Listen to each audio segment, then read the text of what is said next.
Hey, besties. It is time for my long form reading wrap up for August. If you don't want to listen to me talk, but you still want to see the books I read and their ratings, the short form rapid fire video is already posted. So there's that if you want to skedaddle onto that video, if you don't want to hear me talk. That said, I read 10 books this month.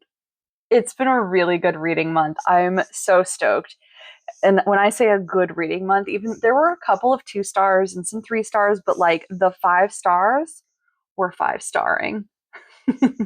So let's dive in. Book number 1 for the month was Watermoon by Samantha Soto Yumbao.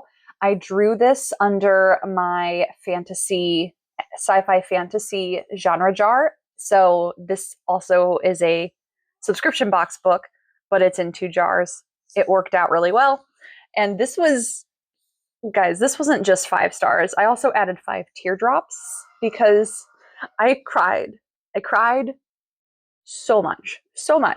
And it's the most beautiful book. It's just so beautifully written. The imagery is so lovely and the characters are great.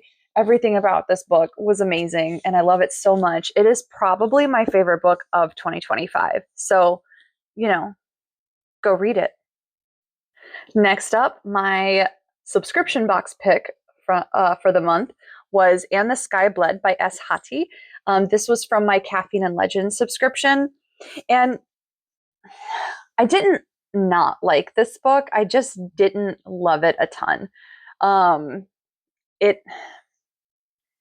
I am learning that dystopians aren't really my thing outside of like the Hunger Games. So there were just some things I wasn't vibing with throughout it, but it was good. So this will be up on my Pango for someone else to enjoy, and it does come with a signed book plate. Next up was my romance pick for the month, more of a romantasy, but this was A Broken Blade by Melissa Blair, and 5 stars. And if you happened to be in my live when I finished reading it, you heard all the gasps because I was not okay with the end. Big twist ending, but I'm so excited to read the next book this month. 5 stars, highly recommend.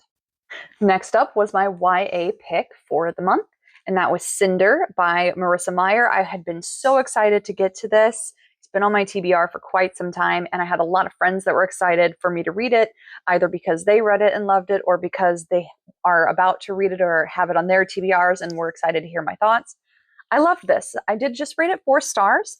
Some YA elements that I'm not as big of a fan of as I used to be, but the book was still really good. And another twist ending, highly recommend.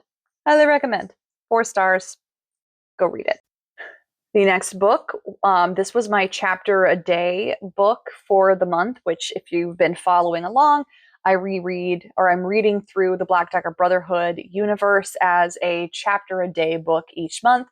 This is the first one in my reread that I haven't, or in my read through of the universe that I haven't read yet. And this is the Insider's Guide to the Black Dagger Brotherhood. And it has a novella called Father Mine. And that's why I read it where I read it. Chronologically, the Father Mine needed to be read after Lover Enshrined. But then the rest of it is just J.R. Ward interviewing the brothers from the Black Dagger Brotherhood and little snippets of things from her forums over the years and just a whole bunch of other really cool information, and just really cool little I don't know, just like really cool little snippets of stuff that's maybe not in the books, some deleted scenes, things like that. Surprising to no one, 5 stars. I really loved it. These next 2 were my 2 lower rated books for the month, but for different reasons. So the first one was The Broken Places by Blaine Daigle. I read this in the first half of my readathon in August. This is a YA horror novel, although I don't really feel like it needs to be YA. There's nothing that makes it adult, but there's also nothing that makes it YA in my mind. But what garnered the really low rating for me was just, I don't think this is my genre of horror. I just wasn't feeling it. throughout the read through. I was just kind of like, eh. Someone else might like it a lot though, so this will be up on my page. Next up was A Bad Case of Dead by Jim Breyfogle. Now this one, I got this off of a Kickstarter back before I learned that I shouldn't buy things on Kickstarter because there's just, unless I already know the author, because there's just a lot of risk there. But this book is a 2-star for me because of the humor. It really was giving Terry Pratchett vibes, and I'm not a Terry Pratchett girly. I got rid of all my Discworld books, and the person who bought the vast majority of my Discworld books, Jerica, she's getting this too. So I would say this is going up on Pango, but it's not. It's going directly to someone who I think will like it better than me based on our conversations. Next up, we have Girl Forgotten by Karen Slaughter. This is the second book to Pieces of Her. I also rated Pieces of Her 3 stars, so it's not a huge shocker that this one is also 3 stars. Though it is for different reasons. I just felt that Pieces of Her was too long. There was just too much going on. But this one, I just really couldn't connect with any of the characters. I just kind of wasn't feeling any of the characters at all. So for that, it's a 3-star, and Pieces of Her and Girl Forgotten will be up on my Pango. Next up, we have Story of Sun by J.R. Ward, which is included in a bunch of short stories by various authors, most notably Cheryl M. Kenyon and, of course, J.R. Ward.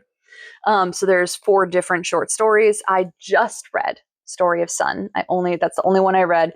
And I rated it 4 stars. And oh my God, Jamie rated a J.R. Ward book 4 stars? Like gasp. But I don't know. I think I'm going to have to make a separate post of this, but I'm struggling with why the fans put this chronologically after Father Mine. Like, is it just because it's 2 novellas? But like, they don't, I don't feel like, I don't know if that was the right spot. But like other J.R. Ward fans, I'm trying to figure out if this story ever connects more in depth to the Brotherhood. So there's that. Gonna go down that rabbit hole, I'm sure. But yeah, 4 stars for Story of Sun. Still love everything about J.R. Ward and the Black Dagger Brotherhood.